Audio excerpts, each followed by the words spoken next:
Buenos días, como el profesor me acaba de presentar, mi nombre es Fernanda Aguilar. Estoy cursando noveno cuatrimestre de la licenciatura en terapia física y les vengo a hablar de un tema muy poco platicado, muy importante, hablando de la salud cardiovascular.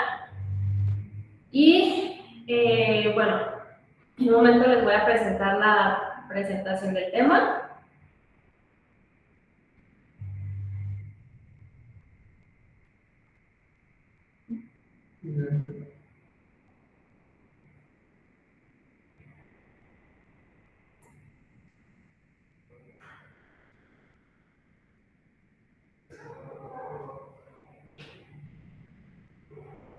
Y bueno, voy a dar inicio. Bueno, como tal ya les presenté el tema. Mi tabla de contenido, les voy a hablar de la importancia que tiene la rehabilitación cardíaca, cuál va a ser la definición de esta patología, su fisiopatología, la clasificación, también el diagnóstico y las manifestaciones clínicas que tiene esta patología, qué es la rehabilitación cardíaca, cuáles van a ser sus objetivos, los beneficios que tiene un programa de rehabilitación cardíaca, su valoración fisioterapéutica, la intervención, algunas precauciones y criterios y la educación al paciente. Bueno, dando inicio, les quiero hablar sobre la importancia de la rehabilitación cardíaca. Pues la insuficiencia cardíaca representa una de las principales causas de hospitalización y mortalidad a nivel cardiovascular a nivel mundial. Aquí los pacientes suelen presentar, en este caso, una disminución progresiva de la capacidad funcional, estos síntomas de disnea, de fatiga y sobre todo un deterioro muy importante en cuanto a su calidad de vida. Durante muchos años o hace algunos años se creía que el reposo era beneficioso. Sin embargo, actualmente existe esta evidencia clínica o evidencia sólida que demuestra que tanto la actividad física supervisada como la rehabilitación cardíaca representan programas seguros y efectivos en cuanto a los pacientes con algún tipo de insuficiencia cardíaca. Esto va a mejorar la capacidad funcional del paciente, va a reducir el ingreso a las hospitalizaciones y va a aumentar lo que queremos y objetivo como tal de un rehabilitador, mejorar la calidad de vida al paciente. Así como también va a constituir una intervención costo-efectiva por parte de ciertas guías clínicas internacionales como parte de un tratamiento estándar de la insuficiencia cardíaca. Continuando, pero para poder entender el tema hay que saber, hay que conocer qué es la insuficiencia cardíaca. Pues bueno, este es un síndrome clínico en el que van a converger o van a compactar distintas enfermedades, tanto cardíacas como sistémicas, y bueno, es una entidad compleja ya que los pacientes suelen presentar síntomas como la disnea, el hinchazón en los tobillos, esta sensación de cansancio que es la fatiga, y estos suelen estar acompañados de signos como los estertores pulmonares, que son como ruidos pulmonares anormales, y más adelante les explicaré el por qué, la elevación de la presión venosa yugular y el edema periférico, que el edema periférico, pues este se refleja o se ve reflejado en el hinchazón de las extremidades. Esto pues como consecuencia de una anomalía tanto en la estructura como en la funcionalidad cardíaca, hablando en términos morfológicos y fisiológicos. Ahora bien, les voy a hablar de la fisiopatología, cómo se comporta esta enfermedad. Y bueno, hay que entender que la función principal del corazón o la función normal es generar presión intracavitaria dentro de las cavidades del corazón por medio de la torsión o de la contractilidad ventricular. O sea, es decir, que los ventrículos tienen que contraerse para así eyectar o desplazar volumen de sangre hacia el organismo a través de las arterias en una unidad de tiempo. ¿Esto qué quiere decir? Hablo del gasto cardíaco. El gasto cardíaco hay que saber y conocer que es el volumen de sangre que se eyecta en exactamente un minuto, que este es el principal que se ve afectado en esta patología. Independientemente de cuál sea la etiología, sea cardíaca, sea extracardíaca, los dos principales fenómenos responsables de esta alteración son las alteraciones estructurales y hemodinámicas, es decir, de cómo está conformado el corazón y del movimiento que tiene la sangre, así como la sobreexpresión neurohumoral crónica. Esta sobreexpresión neurohumoral crónica es una activación excesiva de parte de dos sistemas, que es el sistema nervioso y el sistema hormonal. ¿Estos qué van a hacer? Van a intentar compensar ese desgaste del gasto cardíaco, para poder ayudar al cuerpo a compensar ese desbalance. Pero claramente esto va a perjudicar la enfermedad porque claramente en algún momento sí lo ayuda, sí lo compensa, pero hay un momento en el que el cuerpo ya no necesita estar haciendo esa actividad de más y termina empeorando. Para adentrarnos un poquito más del mismo tema, hay que tener en cuenta 4 factores. El primero de ellos es el inotropismo. El inotropismo es la fuerza contráctil, una disminución justamente en el oxígeno, tanto como falta de oxígeno o en esta parte de los sustratos bioenergéticos del corazón, como pasa, por ejemplo, en una isquemia miocárdica, que es falta de sangre y falta de oxígeno, así como también en las arritmias, que hay un descontrol, hay un desbalance de los iones, ¿no? Y es por eso que esto se debe al desgaste que va a tener el gasto cardíaco en esta patología. Otro término es la precarga, que la precarga es la cantidad de sangre o el volumen sanguíneo que va a llegar al corazón, va a llenar los ventrículos durante la fase de diástole. La fase de diástole es la fase de relajación para que justamente se puedan llenar estas cámaras. Entonces, todo lo que afecte al volumen intracavitario, ya sea incrementado o ya sea, en este caso, disminuido, va a generar afectaciones tanto en el volumen latido como en el propio gasto cardíaco. Otro término es la poscarga. La poscarga es la fuerza o el trabajo que debe de generar el corazón para poder expulsar la sangre, abrir las válvulas correspondientes y expulsar la sangre, ya sea circulación pulmonar o circulación sistémica. Entonces, un incremento en la resistencia de la salida de ese volumen ventricular, como lo que pasa en una estenosis aórtica, en una coartación aórtica o inclusive en una hipertensión arterial descontrolada, esto hace que aumente esa poscarga. ¿Por qué? Porque en una estenosis, recordemos que es un estrechamiento de lo que es la válvula, y esto hace que se incrementen las resistencias. Al incrementarse esa resistencia, el trabajo del corazón aumenta para poder vencer justamente esa resistencia. Entonces, es como una sobrecarga, pero también nos genera un adecuado gasto cardíaco por esa descompensación. Otro término es el cronotropismo. El cronotropismo es la capacidad que tiene el corazón tanto de medir o regular su frecuencia, tanto como su ritmo, dependiendo de las demandas fisiológicas que el cuerpo le esté solicitando. ¿Qué es lo que pasa en la insuficiencia cardíaca? Que, el paciente se somete a ejercicio, inclusive a alguna actividad muy ordinaria como sentarse o pararse, y el corazón no puede acoplarse a esa demanda cardiovascular y por ende se representa la sintomatología, que es la disnea y la fatiga.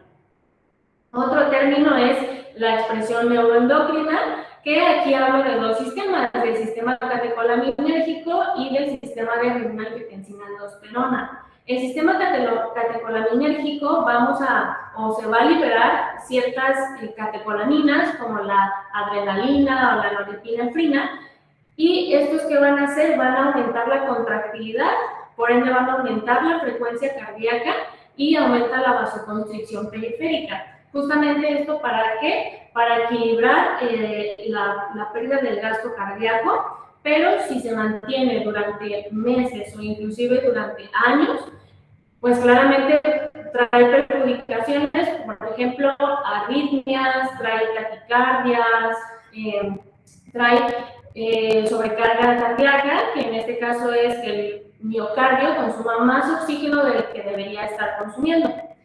El sistema de renina-angiotensina-aldosterona, este sistema es el principal encargado de mantener una homeostasis hemodinámica, hablando en términos de la presión o de una presión intravascular, es decir, de la regulación de la presión arterial. Estos sistemas por parte de los riñones, que son órganos muy chiquitos, pero que estos por ley tienen la capacidad de recibir el 20% de lo que es el gasto cardíaco.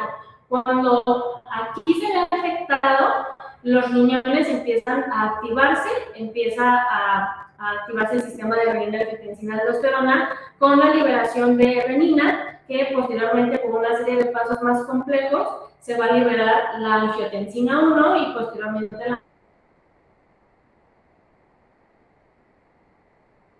angiotensina 2. Esta angiotensina es muy importante, es una vasoconstrictora muy fuerte, entonces al vasoconscribirse va a aumentar la resistencia y por ende va a aumentar la poscarga. Posterior a ello, se va a liberar la aldosterona, que la aldosterona es el componente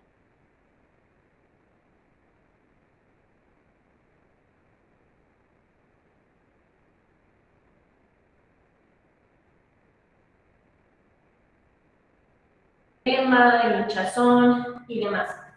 Otro término es el aumento. Bueno, cabe mencionar que en cuanto al sistema de renina, la expresión crónica de este sistema es el remodelado ventricular. ¿Cómo es el remodelado? Por dos mecanismos: la hipertrofia patológica, que el músculo se agrande de manera anormal, y el otro es por la apoptosis celular, que la apoptosis celular, este último es el factor principal fisiopatológico por el cual la miofibrilla del músculo cardíaco, que es la fibra más pequeña, la contráctil, se ve afectada y claramente nos trae disfunciones en la contractilidad. Además, o sumando de, la disfunción endotelial de la pared vascular, favorece a eventos protrombóticos porque, como les mencionaba, hay un aumento del volumen intravascular, la sangre se hace más densa y se retiene líquido, entonces es meramente mucha presión. El otro tema es el aumento de las presiones de llenado. ¿Qué son las presiones de llenado? Son las presiones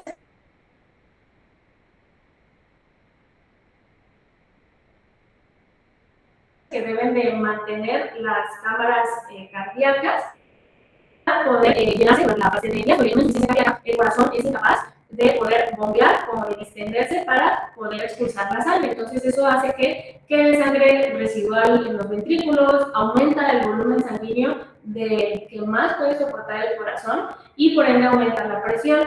Y es por eso que nos trae, como aquí les pongo, la congestión pulmonar, que la congestión pulmonar es ese aumento de la presión, llega a los capilares pulmonares que tienen sangre y tienen líquido intersticial, líquido plasmático, y al haber una presión aumentada, ese líquido sale hacia el intersticio pulmonar y al salirse me provoca una invasión en los alvéolos de líquido, y es por eso que los pacientes suelen presentar la disnea, que es la dificultad de aire porque los alvéolos están congestionados, no hay un correcto intercambio de oxígeno y la sangre no tiene ese componente, de oxígeno para poder perfundir.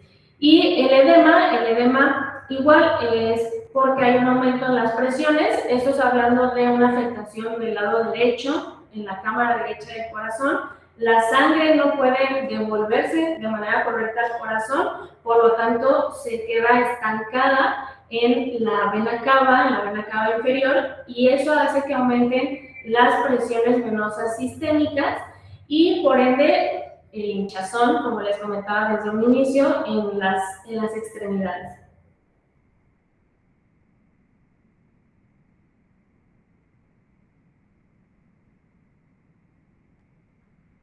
La clasificación de la insuficiencia cardíaca, les puse dos clasificaciones. La primera de ellas es la FEBI, que la FEBI es la fracción de eyección del ventrículo izquierdo y la clasifica en 3 parámetros.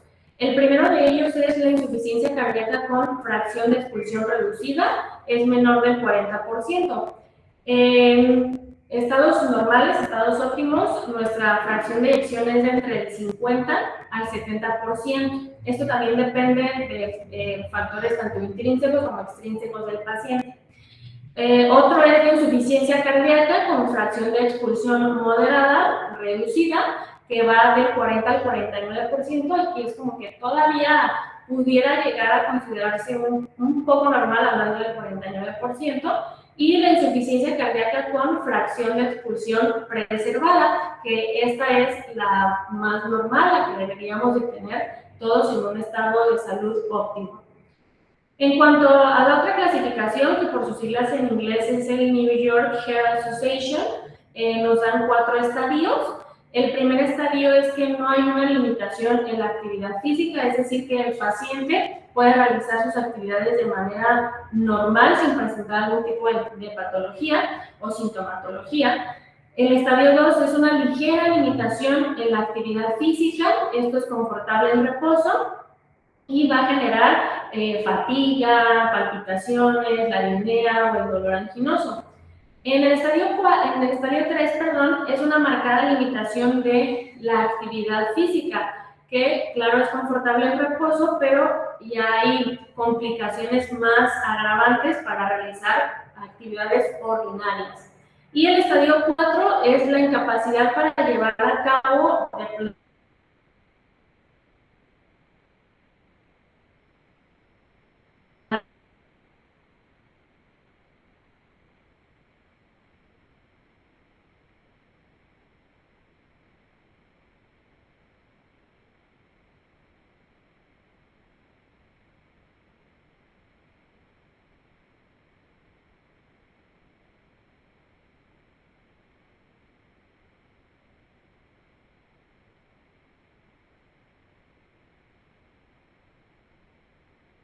estadio los pacientes ya pueden presentar sintomatología estando acostados.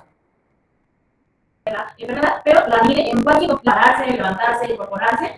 La disnea paroxística nocturna, que son esas crisis de falta de aire cuando el paciente está dormido y ya hace que se levante por las noches. Y la vendopnea, que aquí cabe resaltar que es un signo, es un síntoma muy característico de una insuficiencia cardíaca ya en estado crónico. Ahora bien, como les mencionaba, estos síntomas aparecen principalmente por estos dos mecanismos, la hipoperfusión tisular y lo que es la sobrecarga hídrica, del cual les hablé en la fisiopatología.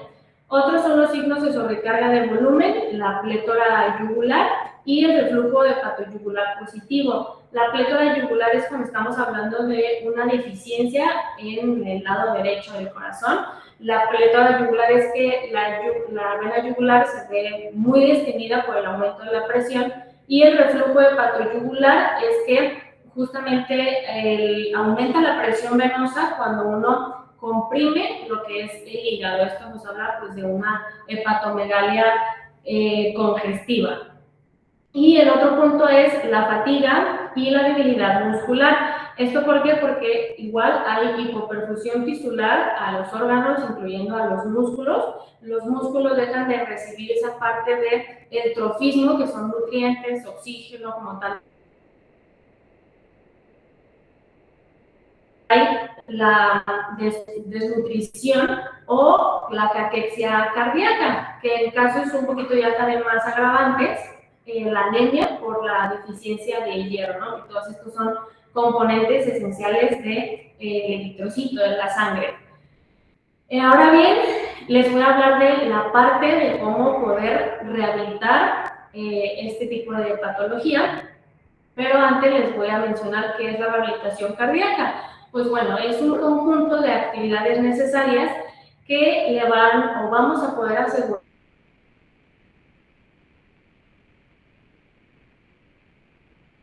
al paciente, a los enfermos del corazón, una condición tanto física, como mental y social de manera óptima. ¿Para qué? Para que estos por sus propios medios puedan acoplarse a las actividades sociales de la manera más normal.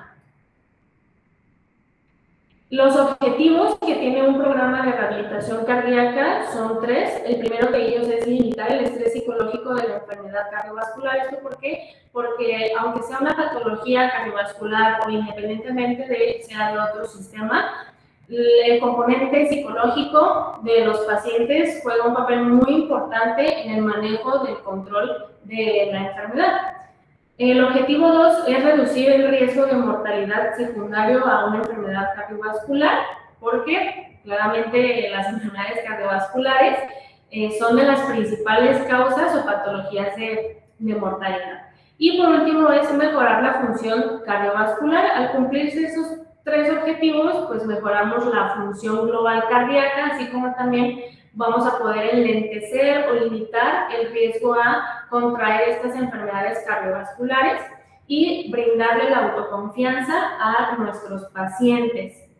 Ahora, el beneficio que tienen estos programas, acorde a la evidencia científica, son beneficios cardiovasculares. Aquí va a haber un incremento del gasto cardíaco que al final del día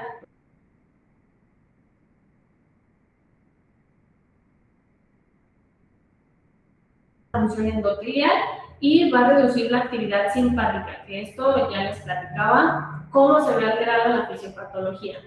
Los beneficios musculares, el incremento de la fuerza muscular, va a reducir la sarcopenia, la atrofia y mejor oxigenación periférica. Los beneficios respiratorios, va a disminuir la disnea y sobre todo incrementamos la fuerza de los músculos inspiratorios, como lo que es los intercostales, el diafragma, y beneficios funcionales, incrementamos el VO2 pico, que es el volumen máximo de oxígeno, y la independencia, favorecemos la independencia del paciente. En cuanto a su valoración fisioterapéutica, primero empezamos con la historia clínica, en este caso es el diagnóstico con el que esté cursando el paciente, la FEBI, que es la fracción de división del ventrículo izquierdo, para saber qué tanto está expulsando o está inyectando de sangre del ventrículo izquierdo, la clase funcional del New York Heart Association para saber en qué estadio se encuentra el paciente acorde a su sintomatología, las comorbilidades, es importante conocerlas porque va a decidir, nos vamos a ver si es un reto también en la parte de la fisioterapia al paciente, como por ejemplo si el paciente cursa con diabetes, si el paciente cursa inclusive con hipertensión, etc. Y la medicación, si el paciente tiene medicamentos presentes que esté tomando, ¿no? Otra parte de la valoración son los signos vitales. Los signos vitales, creo yo que en todas las valoraciones médicas, clínicas, está esta parte de medir la frecuencia cardíaca, de la presión arterial, la frecuencia respiratoria, la saturación de oxígeno, etc. Y la evaluación funcional, esta es la más importante. Aquí les puse 3 pruebas. La primera de ellas es la prueba de la marcha de 6 minutos. Esta prueba va a medir la distancia que va a recorrer el paciente en un tiempo de 6 minutos para poder medir su capacidad aeróbica y la tolerancia que tiene al ejercicio.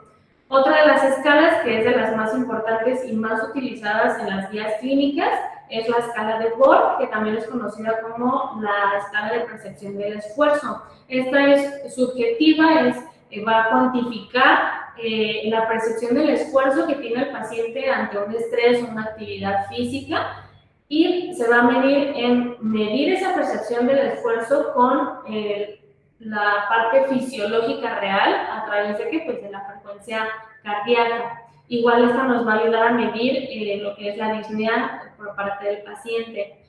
Otra de las pruebas es la prueba cardiopulmonar de ejercicio.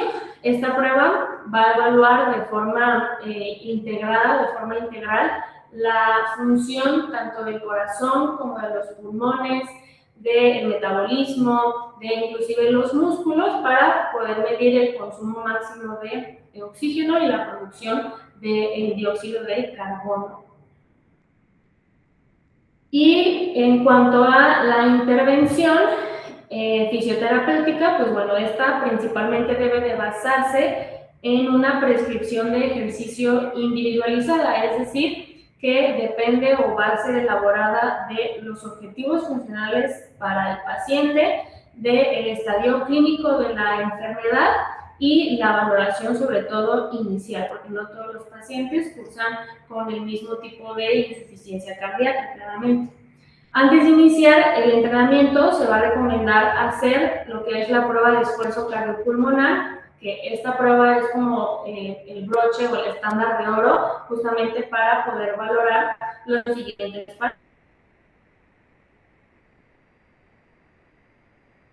parámetros, lo que es el consumo de oxígeno, el umbral anaeróbico, la respuesta hemodinámica, la respuesta ventilatoria y si hay presencia de arritmias.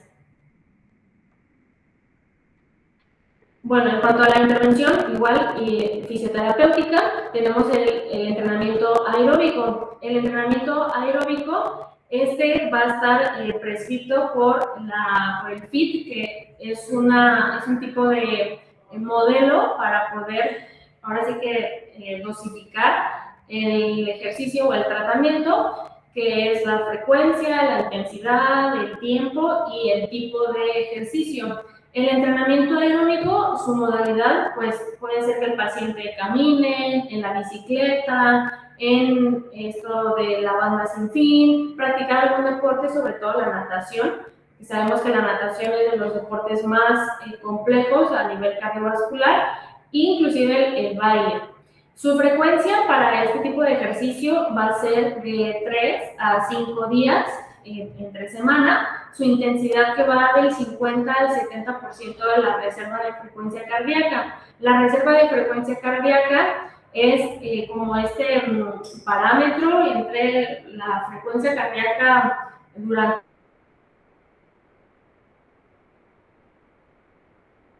el ejercicio menos la frecuencia cardíaca en reposo. Se hace un cálculo y el resto del 70% para este tipo de ejercicio. Y con una escala de Borg que es del 11 a 14, es decir, que ya nos indica que es un ejercicio que va de moderada a alta intensidad, pero bueno, es cardiovascular, es un ejercicio meramente aeróbico, así que pues está bien dosificado. Borg, que es del 12 al 14, como les mencionaba, es decir, que de 140 a 160 pulsaciones por minuto debe de llegar al paciente.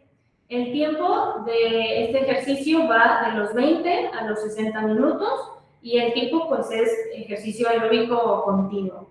Los beneficios que trae este ejercicio es que justamente va a revertir lo que es el remodelado ventricular del cual les hablaba en la fisiopatología, la captación de oxígeno y así como también a nivel endotelial. ¿Qué es lo que va a hacer? Vamos a liberar el óxido nítrico, que este óxido nítrico va a vasodilatar lo que es el calibre vascular y por ende va a haber menos resistencia, así como también un aumento del flujo sanguíneo para este ejercicio. Otro de los entrenamientos que nos mencionan las guías es el entrenamiento de resistencia o entrenamiento de fuerza. En su frecuencia, este es de 2 a 3 días no consecutivos. Supongamos que el paciente lo queremos ver o lo queremos justificar de el lunes sí, el martes que suspenda la terapia y que el miércoles continúe con el protocolo de terapia.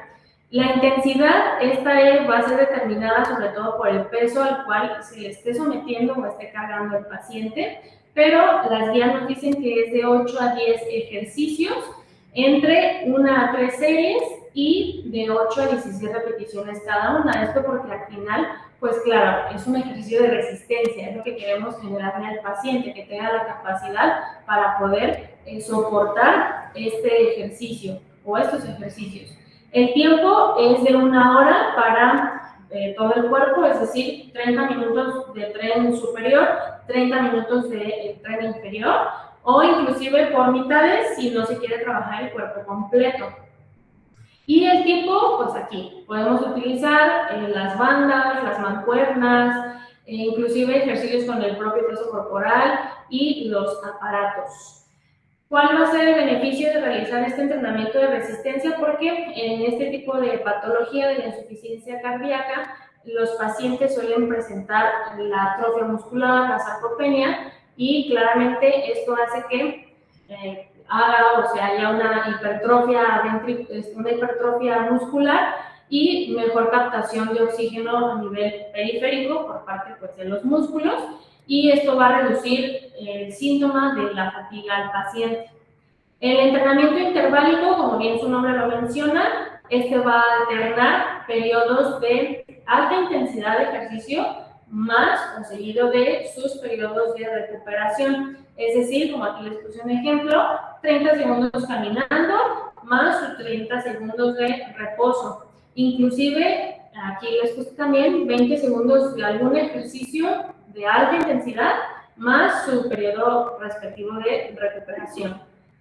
El entrenamiento de músculos inspiratorios, esto es para pacientes que tengan o que conserven la disnea y la fatiga, ¿no? A nivel respiratorio, hay que poder entrenarlos, inclusive lo que son los hipopresivos, para poder mejorar el músculo principal de la respiración, que es el diafragma. Y por último tenemos el protocolo HF Action, que este es el estudio más importante de ejercicio en pacientes con insuficiencia cardíaca.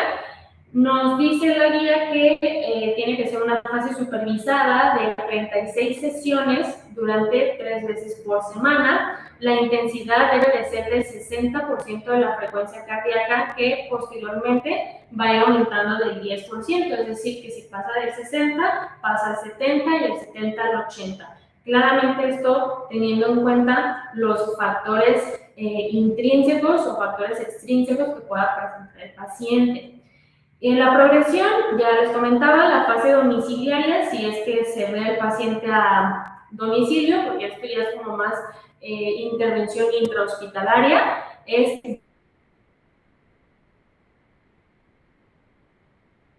5 veces por semana durante 40 minutos de ejercicio aeróbico. Igual, nos gustaría que primero un paciente debe hacer un calentamiento de 10 minutos, esto pues para mejorar la parte de oxigenación al músculo, prepararlo. Posterior a ello, el ejercicio principal, que va de los 20 a los 40 minutos, y el enfriamiento, que es de 10 minutos. Esto para mejorar o tener un mejor retorno venoso. Precauciones y sus criterios de suspensión. Hay que tener en cuenta que si el paciente tiene arritmias que no estén controladas, alguna angina inestable, el edema pulmonar que siga ahí presente, fiebre o infecciones agudas, mareo o síncope, porque también una de las cosas que afecta a esta patología es que no llega suficiente sangre al cerebro por la hipoperfusión tisular, y puede haber estos cuadros de síncopes, ¿no? O mareos, o inclusive contusión y pérdidas de memoria. La saturación hay que estarla vigilando también como parte de control terapéutico, no debe de bajar del 88, inclusive si llega ahí suspender el ejercicio. Una taquicardia excesiva, que no se pueda controlar claramente. El descenso de la presión arterial a la hora de estar haciendo ese esfuerzo, la actividad, hipertensión severa y la fatiga ya extrema, que en una escala de Borg sería mayor a los 17 puntos. Y llegamos a la parte de educación al paciente, que es sobre todo no nada más tratarlo, rehabilitarlo, sino también enseñarle al paciente cómo se debe de cuidar y esta parte de los beneficios o el autocuidado para él. El autocuidado, como les mencionaba, reconocer signos de descompensación, es decir, que también mencionarle al paciente cuándo debe alarmarse, inclusive qué debe de hacer. El control diario del peso también es muy importante, y la adherencia farmacológica, es decir, que siga con sus tratamientos y sus precauciones médicas. En cuanto a la alimentación, una dieta restringida o moderada en sodio, porque como ya les mencionaba, esta parte de la fisiopatología, la aldosterona hace que se retenga mucho el sodio, entonces, pues bueno, esto sí está 100% restringido o controlado. La alimentación cardioprotectora, es decir, alimentos que nos den un PRO, que favorezcan justamente a la salud cardiovascular y el mismo control del peso. Otro punto es la actividad física. La actividad física, pues mantener una actividad regular, que el paciente no llegue a tener algún tipo de sedentarismo y que se mantenga meramente activo. Y bueno, pues ya para concluir, la conclusión, pues la terapia o la rehabilitación cardíaca pues debe de considerarse un componente esencial dentro del tratamiento integral de la insuficiencia cardíaca, ya que no solamente vamos a mejorar el rendimiento cardiovascular, sino que también vamos a favorecer a la funcionalidad de nuestro paciente, a la autonomía, la autoconfianza y sobre todo la calidad de vida que le queremos proporcionar y asegurar, ¿no?, al paciente. Así como también pues es una herramienta clave para poder alcanzar una atención centrada en lo que es la persona y más que nada basada en la evidencia sólida, basada en la evidencia científica. Y bueno, pues ya sería todo por mi parte. Espero que les haya agradado el tema. Si hay algún tipo de preguntas, adelante, las pueden realizar. Pues bueno, muchas gracias por estar aquí presentes y brindarme de su tiempo y atención. Vamos a ver si hay alguna pregunta. Ajá.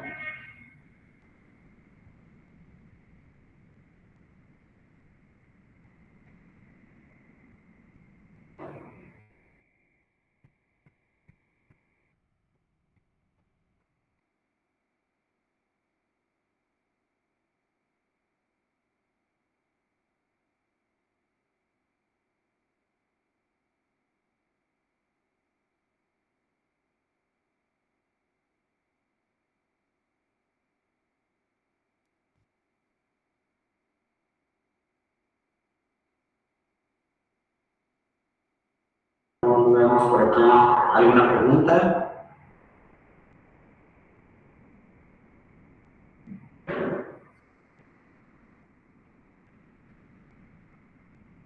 Tenemos aquí una pregunta. Adelante.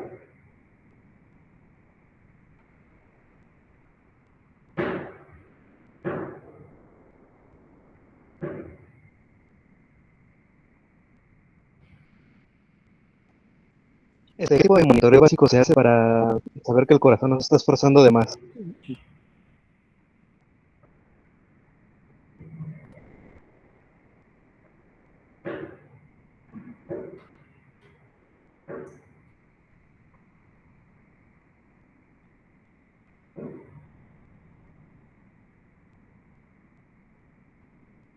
El compañero que levantó la mano, ¿nos puedes repetir la pregunta?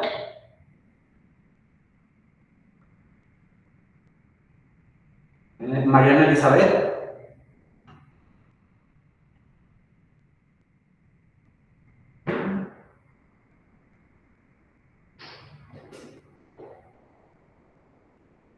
O igual si pueden escribir sus preguntas ahí en el chat para poder responderlas.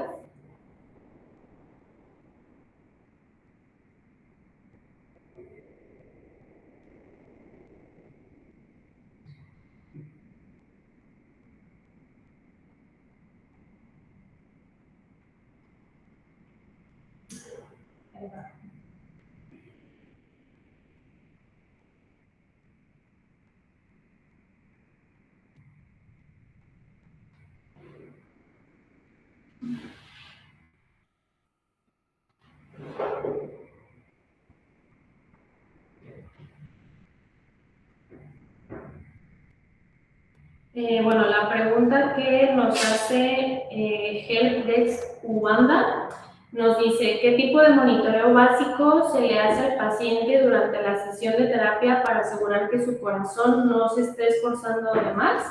Pues bueno, a esta pregunta, algo que también les quería, se me pasó comentarles, es que siempre hay que tener en cuenta que durante la intervención o el programa de rehabilitación hay que tener el control de los parámetros básicos, que hablamos de la saturación de oxígeno, de la frecuencia cardíaca, así como también de la frecuencia respiratoria, que estos parámetros se deben de tener o tomar siempre desde el inicio de la terapia así como hasta el final, e inclusive, como les hacía mención al final, si se presenta algún tipo de cuadro grave por parte del paciente, suspenderlo, pero siempre tener presente, actual, lo que es la valoración de esta toma de los signos.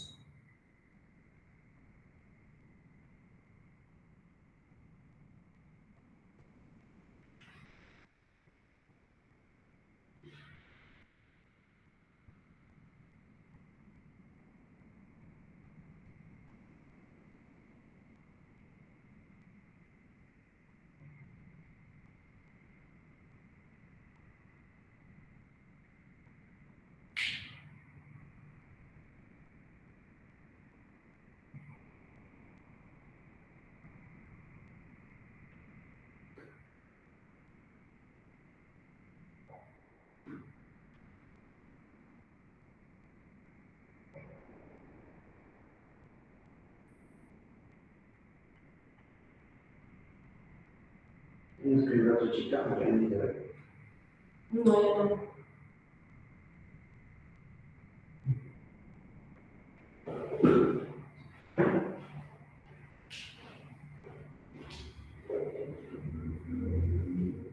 Chicos, ¿alguna otra duda que quieran aprovechar en este momento? Nuestra compañera Fernanda.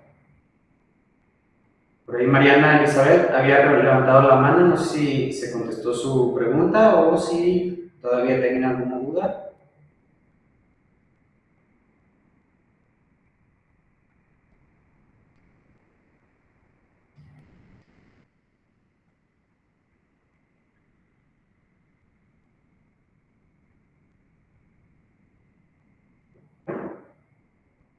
Creo que quedamos ya todos sin dudas. Fer, muchísimas gracias. La verdad es un tema sumamente importante. La última parte que abordaste con la pregunta de nuestro compañero o compañera, no sé, creo que es importante saber hacia dónde vamos y para saber a dónde podemos llegar, pues las evaluaciones, tal como lo mencionaste, son primordiales, ¿no? Saber dónde recibimos, en este caso, al paciente y a partir de ahí poder generar nuestra predicción y nuestra planeación. Muchísimas gracias, Fer, de verdad un placer escuchar todo lo que has avanzado, tu crecimiento como estudiante, pues vamos, por eso te invitamos a que nos compartieras estos temas y pues de verdad muchísimas gracias por compartir con nosotros y un placer. Si no hay ninguna otra duda, pues estaríamos despidiéndonos de todos. Antes de irnos, un pequeño detallito, Fer, ¿qué color te más? ¿Azul o rojo? El azul. El azul, muy bien. Bueno, pues muchísimas gracias. Un saludo para todos y nos estamos viendo.